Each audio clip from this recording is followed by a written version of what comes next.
कई सौ साल बाद ऐसा होगा ईद उल फित्र का नज़ारा। जाने कैसी होगी ईद। सोमवार यानी कि पीर को पूरे देश में ईद उल फित्र यानी मीठी ईद का त्योहार बड़े ही धूमधाम से मनाया जाना था। मुस्लिम समाज का ये सबसे बड़ा त्योहार होता है, जिस दिन ईद की नमाज अदा करने के बाद मुल्क के अमन चैन की दुआ मांगी जाती है और फिर गले मिलकर एक दूसरे को ईद की बधाई दी जाती है। परिवार के साथ में सेवइयां और अन्य पकवानों का मजा लोग घर पर बैठकर लेते हैं, मगर इस बार शायद ईद कुछ फीकी फीकी नजर आने वाली है। वैश्विक महामारी कोरोना वायरस के चलते पूरे देश को लॉकडाउन कर दिया गया है। ऐसे में देश भर की मस्जिद, मंदिर, गुरुद्वारे, ऐतिहासिक इमारतें सब कुछ बंद है।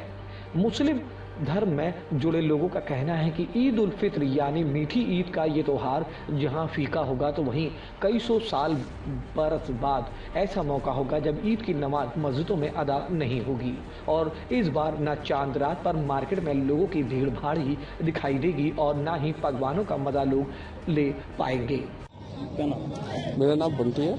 कहाँ पर दुकान है आपकी, किस चीज़? मेरी जूते की शॉप है, ये क्लासिक फुटवेयर के नाम से, और काफ़ी टाइम से है और लगातार इसको कर रहा हूँ इस काम को। कितने साल हो गए इस कारोबार को आपको? मुझे हो गई लगभग 15 साल हो गए मुझे करते करते इस काम को। 15 साल में जो आज इस देश में लॉकडाउन चल रहा है और जो आज ईद की चांद रात है, जी किस तरीके से घाटा एक अपने? जी काफ़ी घाटा है सर भैया। इस समय तो समझ लीजिए कि पहले तो हमारी चांद रात ही ऐसी हुआ करती थी कि रौनक होती थी, इसी रोड पर काफ़ी रौनक हुआ करती थी, यानी कि पैर रखने के लिए भी जगह नहीं होती थी। लेकिन इस बार आप देख ही रहे हैं कि दुकानें ही बंद हैं, तो इस बार तो कुछ है ही नहीं है। 2-2.5 महीने से हमारी दुकानें बंद हैं और काफ़ी लॉस है। मतलब इस समय तो ये हाल है कि घर के अंदर भी खर्चा चलाना भी मुश्किल हो गया है। ये हमारा हाल है इस समय। मतलब अब स्कूल वाले ये कह रहे हैं कि फ़ोन आ रहे हैं स्कूल वालों के कि आप फीस भेजिए।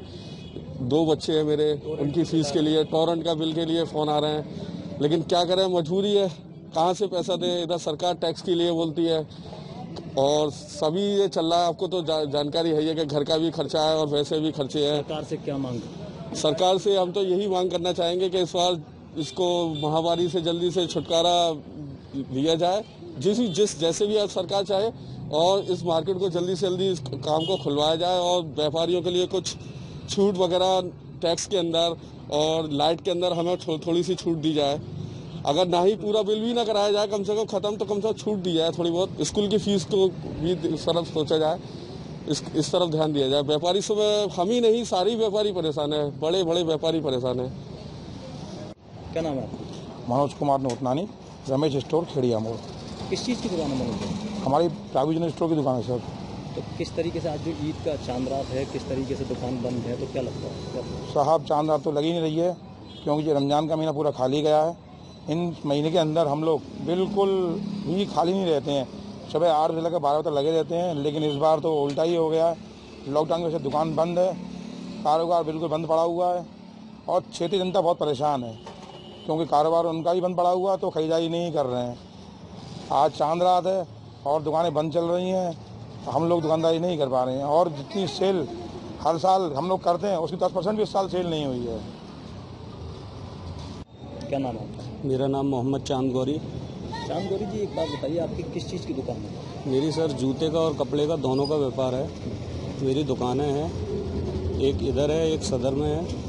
तो आज जो ईद की चांद रात है और जिस तरीके से देश के अंदर लॉकडाउन चल रहा है और आगरा हॉट स्पॉट में माना जाता है, नगर निगम 100 वार्ड हॉट स्पॉट में है, तो आज किस तरीके से आपकी दुकान को बंद रखा होगा और किस तरीके से सेल, आप क्या कहना चाहते हैं? देखिए, पूरे आगरा में लॉकडाउन की स्थिति तो बनी हुई है। पूरे आगरा में बहुत बुरी स्थिति थी अभी तक तो, पर अभी आके थोड़ा सा सुधार हुआ है और अभी लॉकडाउन तो चल ही रहा है, फिर उसकी वजह से थोड़ा सा लोग नहीं निकल रहे हैं, कोई त्योहार नहीं बना रहा है। और पूरे हमारे देश में, पूरे हमारे वर्ल्ड में इस टाइम पे महामारी फैली हुई है, तो इसमें हम क्या ईद बनाएंगे और क्या लोग ईद बनाएंगे। तो इसलिए हम तो अपने देश के साथ हैं। अगर नहीं भी बनेगा तो कोई बात नहीं, त्योहार आगे बनाएंगे, आगे ज़िंदगी रहेगी तो हमेशा बनाएंगे। ये तो चलता रहेगा ज़िंदगी में, व्यापार और व्यापार तो चलता ही रहेगा। पिछली ईद की तुलना में आज कारोबार को कितना नुकसान हुआ? बिल्कुल नील बटा नील है, क्योंकि व्यापार तो अभी 2.5 महीना हो गया, 2-2.5 महीने से खुली ही नहीं है शॉपें। हमारी दुकानों में पता नहीं क्या कंडीशन है क्या नहीं है, हमें मालूम ही नहीं है। बदबू आ रही होगी, चूहे उतर गए होंगे माल को। जूते का कपड़े का काम ऐसा है कि अगर एक पैंट में भी अगर चूहा उतर गया तो हमारा 1000-1200 का 1500 का नुकसान हो जाता है। ऐसी जूते की कंडीशन है। आपकी पॉकेट मनी पर कितना असर पड़ा है? भैया पॉकेट मनी का तो ये है, अभी बिल्कुल नील बटन नील है हमारी पॉकेट मनी। अभी अपने पास नहीं है खाने के लिए पहनने के लिए, तो लोग जनता पे कहाँ से होगा। तो मेरे समझ से तो ये है कि इस बार तो बहुत बुरी कंडीशन है व्यापार की। बाकी आपके सामने सब कुछ है ही है, पूरे आगरा की स्थिति थोड़ी सी खराब है। मुस्लिम समाज का सबसे बड़ा पर्व ईद उल फित्र इस बार सोमवार यानी कि पीर को है, यानी रविवार की रात चांद रात होगी। लॉकडाउन के चलते जहां ताजनगरी आगरा रेड जोन में है, यही वजह है कि लॉकडाउन 4 में आगरा को कोई रियायत नहीं दी गई है। भीड़ भाड़ ना हो, लोग सोशल डिस्टेंस का पालन करें, वैश्विक महामारी से बचा जा सके, इसके लिए जिला प्रशासन और शासन की ओर से गाइडलाइंस जारी की गई है। वहीं मुस्लिम समुदाय से जुड़े लोग कहते हैं कि तकरीबन 102 साल बाद ऐसा मौका आ रहा है जब कोई भी व्यक्ति इबादत सामूहिक तौर पर नहीं कर पाएगा। ईद की नमाज शाही जामा मस्जिद, ईदगाह, ताजमहल से लेकर इलाकों की मस्जिदों में नहीं पढ़ी जाएगी। लोग घरों पर ईद की नमाज अदा करेंगे और परिवार के साथ ही त्योहार मनाएंगे। तकरीबन 102 साल बाद ये मौका है। इससे पहले स्पेन से आए एक वायरस के चलते भी ऐसी ही ईद देखने को मिली थी। ईद के लिए जहां मस्जिदें नहीं खुलेंगी तो वहीं मुस्लिम धर्म से जुड़े लोग कहते हैं कि घर पर पढ़ी जाने वाली नमाज मुस्लिम पुरुषों के लिए ईद की नमाज का वो सबब नहीं देती है।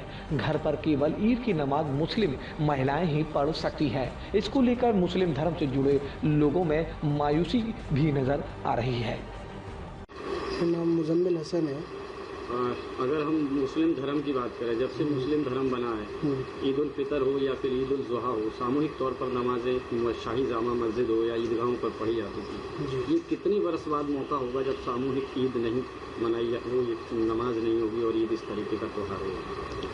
देखिए, हमारे होश में और हमारे जो एंसेस्टर्स रहे, ग्रैंडफादर, ग्रेट ग्रेट ग्रैंडफादर, तो ऐसा कभी नहीं हुआ। हाँ, 1918 में जब स्पेनिश फ्लू भारत में फैला था, जिसके कारण 1,60,00,000 लोगों की तकरीबन डेथ हुई थी, तब ऐसा मौका था जो मैंने इतिहास में पढ़ा और जाना। और उससे भी पहले 100 साल पहले प्लेग की महामारी फैली थी, तकरीबन आज से 200 साल पहले एक मौका तब पड़ा था, क्योंकि तब हालात ऐसे थे कि 5 लोगों को दफन करने या शमशान घाट ले जाया करते थे, तो जब वो वापस आते थे तो 15 लाशें उनको तैयार मिलती थी। ये तो तवारीख है, ये हिस्ट्री में दर्ज है। इस मसले पे हमने प्रशासन से, एडमिनिस्ट्रेशन से बात की थी कि जब शहर मुफ्ती साहब ने भी इसमें आह्वान किया था कि आप जब अल्कोहल के ठेके वगैरह को परमिशन दे सकते हैं और चीज़ों को, दुकानों को परमिशन दे सकते हैं, तो आप कुछ लोगों को जामा मस्जिद और ईदगाह में परमिशन दीजिए, जिससे कि हम नमाज पढ़ के इस वबा को ख़त्म होने के लिए, कोविड-19 को ख़त्म होने के लिए हम गॉड से प्रे करें और एक अच्छा मैसेज भी जाए। क्योंकि सारी चीज़ हमारा मानना है, हमारा जो कल्चर और सिविलाइजेशन है इंडिया की, वो एक स्पिरिचुअल और रिलीजियस प्रधान है। यहाँ बड़ी मान्यता है, चाहे कोई भी रिलीजन हो, हम मानते हैं कि जब दवा किसी चीज़ में असर नहीं करती तो वहाँ पे दुआ असर करती है। तो काश अगर प्रशासन की तरफ से ऐसा मौका दिया जाए, अभी भी हमें आशा है, अभी ईद में वक्त है, कल है, कि शायद वो शहर मुफ्ती साहब और उनके साथ कुछ लोगों को दे, तो उससे नमाज के बाद दुआ करें अमन चैन के लिए और ये वबा चली जाए और पहले जैसी सब चीज़ें नॉर्मल हो जाए। कितने बरस बाद ये मौका हम मान रहे हैं कि जब सामूहिक तौर पर ईदगाह और जामा मस्जिद और अन्य मस्जिदों में नमाज नहीं हो रही है? तकरीबन 102 साल बाद। मैंने बताया 1918 में जब स्पेनिश फ्लू आया था तो 1920 तक चला, जिसका कि प्रकोप 1918 में सबसे ज़्यादा था। तब एक ऐसा मौका था। उसके बाद अब 102 साल बाद 2000 में ये दूसरा मौका है। पे सभी को शुभकामनाएं। पुलिस विभाग की तरफ से लगातार तैयारियां शुरू हैं। प्रत्येक बैरिकेडिंग पॉइंट पे पुलिस प्लेस की गई है। बहुत सारे जगह पे पीस कमेटी की मीटिंग्स भी की गई है। कई जगह पे ऐसा है कि अपील भी की गई है लोगों से कि वो अपने घरों में ही रह के नमाज अदा करें। और पुलिस और प्रशासन को इसमें हेल्प करे। कोविड-19 का जो ये संक्रमण काल है, इसमें सोशल डिस्टेंसिंग एक बहुत ही अहम चीज़ है और घर में रह के ये सारी चीज़ें अगर हम लोग फॉलो करें तो संक्रमण जो है वो कम हो सकता है। तो अपील यही है कि घर में रहें और अपनी जो भी नमाज है, ईद है, उसको सेलिब्रेट करें।